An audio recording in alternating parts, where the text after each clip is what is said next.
రూపాయల నిధులతో 87 రకాల పనులతో గ్రామాభివృద్ధి చెందేలా 9 కోట్ల పని దినాలతో 54 లక్షల కుటుంబాలకు ఉపాధి కల్పించేలా మహాత్మా గాంధీ జాతీయ గ్రామీణ ఉపాధి హామీ పథకం కోసం ఒకే రోజున గ్రామ సభలు నిర్వహించి తీర్మానాలు చేస్తున్నాం. దేశంలోనే పంచాయతీ వ్యవస్థను ప్రవేశపెట్టిన రెండో రాష్ట్రం మనదే. 73వ రాజ్యాంగ సవరణ ద్వారా పంచాయతీలకు రాజ్యాంగ ప్రతిపత్తి కల్పించి 3 దశాబ్దాలు దాటింది. ఇప్పుడు రెండో తరం సంస్కరణలతో పంచాయతీ మలిదశ విప్లవం మన ఆంధ్ర రాష్ట్రం నుంచే మొదలు పెడుతున్నాం. గత 3 దశాబ్దాలుగా ప్రతి స్వాతంత్ర దినోత్సవానికి, గణతంత్ర దినోత్సవ వేడుకలకు మైనర్ మేజర్ పంచాయతీలకు నామమాత్రంగా 100 రూపాయలు 200 రూపాయలు మాత్రమే ఇస్తూ వచ్చారు.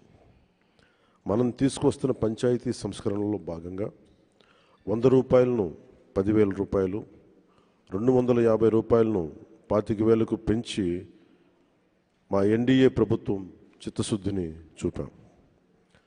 ఆ సంస్కరణలు కొనసాగింపుగా గ్రామ సభలు నిర్వహిస్తున్నాం.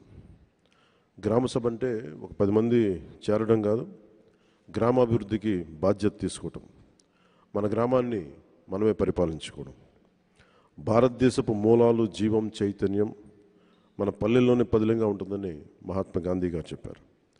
అలాంటి పల్లెల బాగు కోసం ప్రధానమంత్రి శ్రీ నరేంద్ర మోదీ గారి సంకల్పంతో, ముఖ్యమంత్రి శ్రీ చంద్రబాబు గారి నేతృత్వంలో పంచాయతీరాజ్ శాఖ మంత్రిత్వ శాఖ సారథ్యంలో సాధారణ పంచాయతీలను స్వయం శక్తి పంచాయతీలుగా సాకారం చేసుకునేలా మేము ఈ పంచాయతీల గ్రామ సభల్లో పాల్గొనండి, దిగ్విజయం చేయండి. జై హింద్.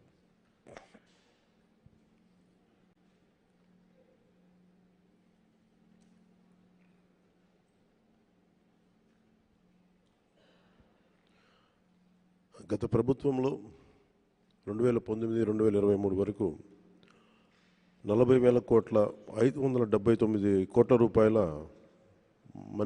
జాతీయ ఉపాధి హామీ పథకం పనులు చేశారు. కానీ అవి ఎక్కడ కూడా దాని రిజల్ట్ ఎక్కడ క్షేత్రస్థాయిలో కనిపించలేదు. దేనికి వాడారు డబ్బులు? పనులకి వాడుంటే, ఇన్ఫ్రాస్ట్రక్చర్ డెవలప్మెంట్కి వాడుంటే రిజల్ట్స్ కనిపించాయి. రిజల్ట్స్ ఇక్కడ నామమాత్రంగానే ఉన్నాయి. అలాగే పోయినసారి అంతకుముందు 2019-24కి దాదాపు 240 కోట్లు పైచిలకు పంచాయతీల నుంచి ఆదాయం వచ్చేది. అందరికీ పెరిగినాయి కానీ పంచాయతీలకు ఆదాయం తగ్గిపోయింది ఈ వైసీపీ వచ్చాక. సో వాళ్ళు 170 కోట్లకు పరిమితం చేశారు. 19-24 అప్పుడు 240 కోట్ల నుంచి 270 కోట్ల దాకా వస్తే 19-23కి వాళ్ళు 170 కోట్లకు పట్టుకొచ్చారు. ట్యాక్సెస్ కలెక్ట్ చేయడం మానేశారు. ఏం చేశారు? అదొకటి ఒక ఇది ఉండిపోయింది.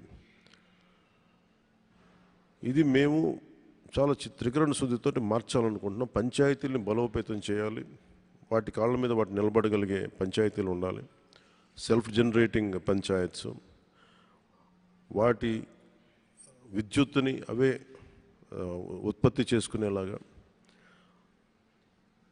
రాష్ట్ర అభివృద్ధిలోనే కాదు దేశ అభివృద్ధిలో కూడా చాలా కీలకమైన పంచాయతీలు కీలకంగా ఉండాలి అని చెప్పి మన రివ్యూ మీటింగ్స్లో కూడా చాలా ముఖ్యమంత్రి గారితో జరిగిన రివ్యూ మీటింగ్లు కూడా తీసుకున్నాం.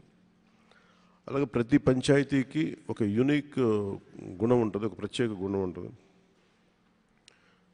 ఇప్పుడు మనకి విశాఖపట్నం